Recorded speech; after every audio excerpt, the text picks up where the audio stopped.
The news this morning, Ford is canceling its plans for a $1.6 billion plant you were getting ready to build in Mexico. You're instead going to create 700 jobs at this plant. Why this decision? Well, overall, it's around showing our commitment to electrified vehicles. What we're going to do today is we're going to confirm 7 of the 13 electrified vehicles that we committed to back a year or two ago in terms of investing $4.5 billion into developing those type of products. And the reason we're doing this here is because our view is electrification is going to grow. We want to be a leader there. We're investing in the products. And at the same time, we're investing here in the U.S. to build some of our most advanced products, both our fully electrified SUV that we're talking about today and our fully autonomous vehicle. As you well know, President-elect Trump has attacked Ford many, many times in his rallies and on Twitter. He even once said that you were firing all of your employees in the United States, which is not true. Are you canceling the plans to build this huge plant in Mexico because of the president-elect? Well, when we make decisions like this as a company, we look at, first we do what's right for our business. This makes sense for our business. And we look at all factors, including what we view as a more positive U.S. manufacturing business environment under President-elect Trump. And it's literally a vote of confidence around some of the pro-growth policies that he has been outlining. And that's why we're making this decision to invest here in the U.S. and in our plant here in Michigan. What policies specifically? Because I know you've spoken with the president-elect about this decision today. Did he make promises to Ford, things that he will do that will make it beneficial to your business to stay here and cancel that Mexico plant? Well, this business decision was done independently, but we did speak to the president and the president-elect and the vice president-elect this morning. And this is really around making sure that as we make these decisions, that it's first right for our business to do this. So what will they do to make it right for your business? Because Mark, you've told me it costs you 40% less to build these cars in Mexico.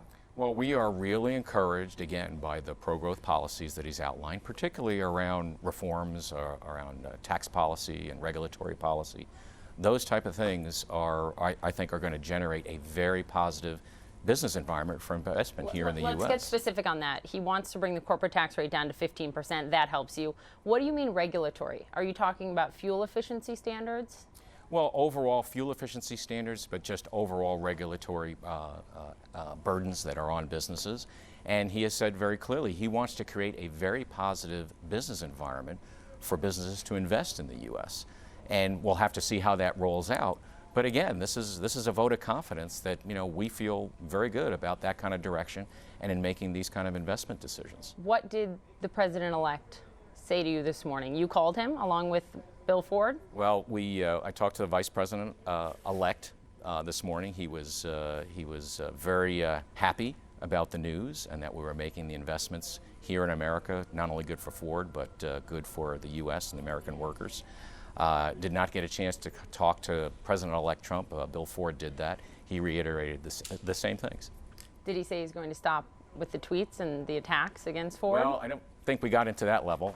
He was just very appreciative for the announcements that we're making, not only just here in the U.S., but the announcement that we're making to reinvest in our business around these 7 electrified products to show that we're a leader in this area. So let's talk about the jobs. 2,800 jobs were slated to be added in Mexico through this $1.6 billion plant that is now canceled. Instead of that, you're going to create 700 jobs here. Yes. Why not as many jobs here as you were going to create in Mexico? Well, first off, we have to understand the reason we are canceling our plant in Mexico, the main reason is because we're seeing a decline in demand for small vehicles here in North America. So as a company, we're always looking at our capacity and asking ourselves, where can we fully utilize it? So therefore, we're going to be producing the Focus in an existing plant in Mexico, so we don't have to build that new one and create those 2,800 jobs. And that's due to, just as we see, demand for that segment of that type of vehicle. It certainly has something to do with the fact that the president-elect has singled out Ford among automakers pretty much. He did tweet about GM today, But this is a trend we've seen. The president-elect calls out Carrier. He gets jobs to stay here. He calls out Boeing. He gets a cheaper Air Force One. He calls out Lockheed Martin, and they say, we're going to work with you. There is a concern among some, Mark, that this is, in essence, a form of crony capitalism that is dangerous to American democracy, that the president can cut deals with companies and then they expect favors from the administration in return.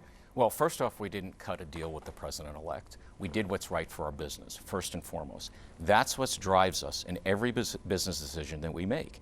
But we look at a lot of factors, Poppy, and one of the factors that we see is, again, this more positive U.S. Environment for manufacturing and investment here, and we take that into account in our investment decisions. Last year, Bill Ford, the chairman of this company, called Trump's rhetoric on Ford infuriating, saying Ford is everything that is right with this country, noted that you didn't get a bailout Right. on a number of levels, and that you've created these 28,000 jobs over 5 years.